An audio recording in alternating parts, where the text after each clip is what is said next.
Hello and welcome to, I guess, a second of these Dynasty team reviews. I decided to do one more since the previous two were relatively simple. They were both competitive teams that just mostly needed to maintain their roster strength and continue their, edge over the field. This team, though, is a little bit different. It was drafted in January of 2015, so roughly 1 year ago. This was the inaugural season, but it was drafted early. It was drafted the rookie draft was drafted before the NFL draft, so it's a very interesting league. I got some players later than I would have, and some earlier than I would have. But for the most part, the league is very sharp. It's a bunch of degenerates, so it's a very fun league. 12 team PPR. It was an auction draft, so that um, kind of explains the distribution of players here. I have a lot of draft capital in this upcoming draft. The 1.02 which I earned, the 1.09 which I traded for, and the 1.13 which was earned through a consolation bracket, and then a number of second round picks, one especially premium and two relatively fungible, and then a bunch of third round picks and later round picks. The players in red, again, are players that are on the cut list. Notice there are a lot more on this team. It's a much weaker team. This team, or like I said, earned the 1.02, but came on strong late. I think it's a playoff competitor, but not a championship competitor yet. And I would not be surprised if it misses the playoffs this upcoming season, but I would expect it to be very, very strong in 2017, provided that I can draft correctly or, fortunately. At the quarterback position is Kirk Cousins.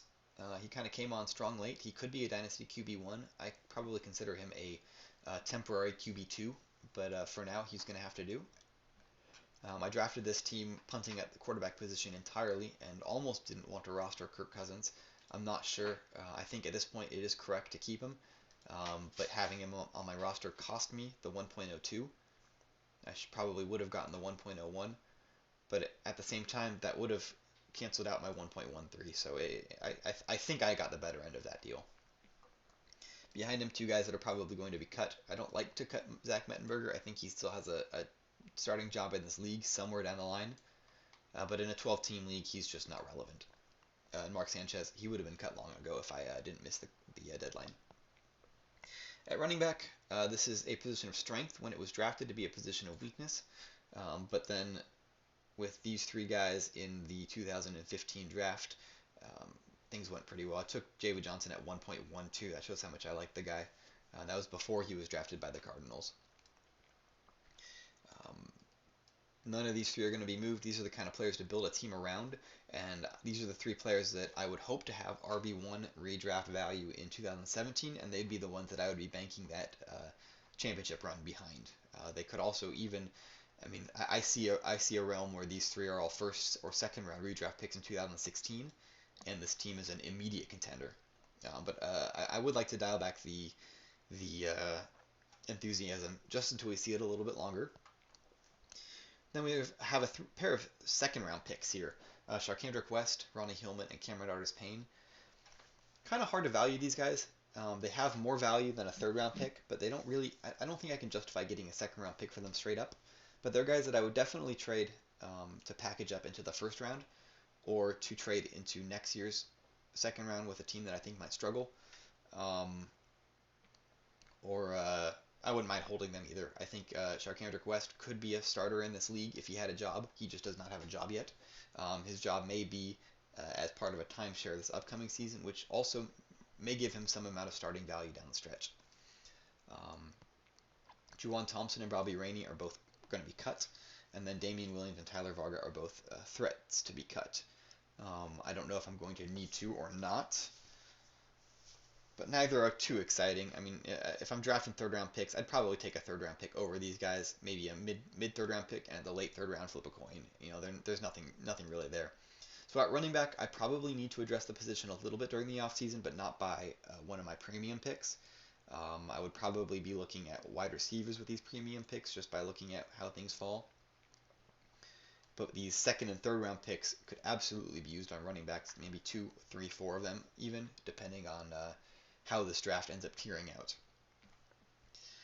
The goal with that would be just to hit on one RB1, whether it be in 2016 or 2017 or onward. If I can find one RB1 in the mid to late rounds, I think that just gives such a very that's much better than the upside of a similar wide receiver could give in most cases. The wide receivers that you hit on late, you might find like a Robert Woods. You might get if you're lucky, you get Alan Hearns or Jeff Janis or uh, John Brown.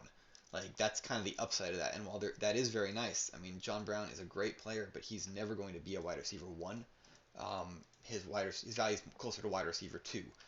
So if I'm looking specifically for running back one or wide receiver one caliber players, I'm going to be wanting to look wide receiver in the early portions of the draft and running back in the later portions of the draft.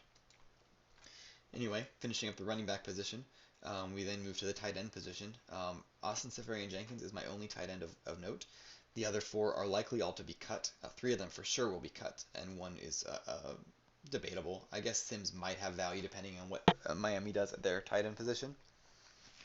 If I were looking to compete in 2016, I would probably acquire a tight end or look at drafting a tight end in the second or third round, probably more likely the mid to late third round.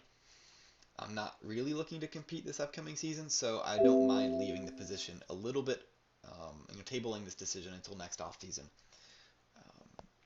There's a chance that Seferian-Jenkins is a tight end one. In value, he's a tight end one, so I really don't want to be adding a tight end one to my roster when worst case scenario is I end up with two tight end ones and I can't move one. A guy that's too good to drop or sell short, but not good enough to start over some wide receivers or running backs on my team. And then as far as, I don't know if I covered this, addressing the quarterback position, I will not be drafting a quarterback. I still don't know if I'm going to be competing in 2016. But Kirk Cousins could be good enough, and if he's not good enough, the position is not such that I need to draft a quarterback. I can always trade a draft pick for a quarterback later, or trade a player for a quarterback later. That's how I tend to address the quarterback position. And then at wide receiver, a number of stashes. I mean, these guys are horrible. If you've ever seen the waiver wire in a league with 12, 14, 16 teams, but this many players on the roster, it gets really dark really fast. So guys like Dwayne Harris and Bryce Butler. I mean, Dwayne Harris was starting for me at the end of this upcoming season, so maybe he should be more in neutral and any third. I could see keeping him, but the fact of the matter is I just have so many of these third round picks that someone's got to go. So Harris is probably at the bottom of this pile. But that does show there's not a lot of talent at wide receiver on this team. Amari Cooper is great. Alan Hearns is solid. He's been solid, but I worry he's kind of maxing out on his market price and as well as his fantasy production. I don't know if he's going to have a better season than 2015. That does mean, though, that these three picks can be earmarked as wide receivers. So, this past year it was guys like Brashad Perriman. It was guys like Devin Funchess. It was Devontae Parker at times. It was Jalen Strong at times. It was Philip Dorsett, Tyler Lockett. These were guys that could be had in this range or later, much later, depending on who you're talking about. And all those guys have wide receiver 2, 3, value right now. So that's kind of what the hope is. Maybe hitting on an unexpected stud player like an Allen Robinson or a Dante Moncrief. And then hopefully at 1.02 I'll be able to take Laquan Treadwell. He kind of fits the strategy to a T. If Treadwell is not available, there's a chance that Ezekiel Elliott stands too far above the rest that I'll feel compelled to take him. But more than likely, I would be stretching into the second tier or maybe even the back of the first tier wide receivers. Guys like Doxson or Boyd. Those are the two names I see more often. And that's kind of what I'm looking at with that 1.02. So this can either be wide receiver / best player available.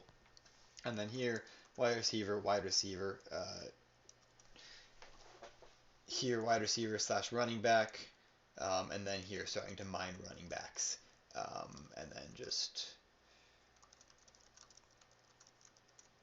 and then these two probably will not be drafted. BPA obviously best player available. So this is kind of the what I'm looking at. What this means is that it's unlikely that I'll take a tight end before 3.02 or a quarterback before 3.02. These are pretty much all earmarked for wide receivers and running backs. And the team will look similar, but the core of it is going to be very different this upcoming season. Um, Also, I will be looking to aggressively package these picks up. Trade three third round picks for a high second, or trade three third round picks in a second to get into the first. Something like that. I would trade these future thirds. I trade them for current seconds, or I trade them for to package up with 2 seconds to get into the mid first, or whatever the case may be. There's all sorts of ways that you can package up picks into trades, especially with a league that's a little more inclined to trade, which I think this one it hasn't been yet, but I think it would be during the draft. Um, and this is the team. I don't think it's competitive in 2016. I think it could be competitive, but needs things to break right in the rookie draft. And I think it is definitely going to be competitive in 2017, perhaps even a championship competitor in 2017. Again, thank you for watching. This is just my own personal way of going about it. I'm sure there are other ways to figure out a team's ideal strategy, but I do seem to notice that my teams with a strategy, the ones that I have a very strict plan and that I sometimes pass up value to stick with the plan, I find that those teams end up better in the long term, at least for the last couple of years. Um, they because when you stick to a plan, you use your capital in the draft, and with your roster, you use it a little more effectively. I think a little more efficiently. So even when you're paying a bit of a premium to stick to your plan, you're still coming out okay in the end. Whereas I've seen a lot of teams spend a lot of. I mean, they decide they're going to be a competitive franchise, whether or not they have um, the equity to justify it, and then they start spending their draft capital. And they're spending their draft capital, they're basically borrowing future equity for current equity, and they're getting a decent deal on it in that they're making, they're improving their team for the current season, but they're spending so much of that in the future that, all of a sudden they have an aging team in 2016 that would not be a redraft threat for a championship, and they also don't have the draft capital. So all of a sudden, it looks like a bad redraft team, and they don't have the draft picks to come out of that, or they don't have sufficient draft picks to come out of that. And that's not a spot where I want to be with any of my team. So I tend to just keep acquiring talent until you have a team that you can turn into a competitor, either by trading draft picks or trading wide receivers, and then just going from there. So, thank you for watching. If you have a team that you'd like me or the group or anyone to take a look at, please post it here on Reddit or anywhere. Just post what your thoughts are. Say these are the guys that I'm looking to trade. These are the guys that I have. This is what I'm building around. This is my plan. I want to be competitive in year X. I want to compete for a championship in year Y. If that is not today, why not? What's wrong? Are you missing one player or are you missing 5 players? Just create a plan, and then you can try and stick to it. Again, thank you for watching, and I hope you have a nice day.